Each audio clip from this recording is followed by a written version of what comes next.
یورپی یونین کا پاکستان میں سیلاب متاثرین کے لیے مزید 30 لاکھ یورو امداد کا اعلان۔ یورپی یونین کی ہنگامی امداد پنجاب کے ان علاقوں میں خرچ کی جائے گی جو حالیہ مونسون میں بدترین تباہی کا شکار ہوئے۔ یورپی یونین کی جانب سے فراہم کی جانے والی یہ امداد نقد معاونت کی صورت میں دی جائے گی تاکہ شدید متاثرہ افراد کی بنیادی ضروریات فوری پوری کی جا سکے۔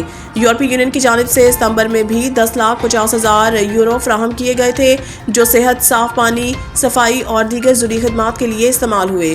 رواں سال کی مونسون بارشوں سے ملک بھر میں تقریباً 70 لاکھ افراد متاثر جبکہ 29 لاکھ سے زائد افراد بے گھر ہوئے۔ سیلاب سے 1000 سے زائد اموات رپورٹ ہوئی اور 2 لاکھ سے زیادہ گھروں سمیت زرعی اراضی اور فصلوں کو شدید نقصان پہنچا۔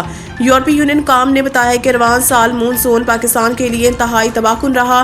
پنجاب کو گزشتہ 40 برسوں کی بدترین سیلابی صورتحال کا سامنا رہا۔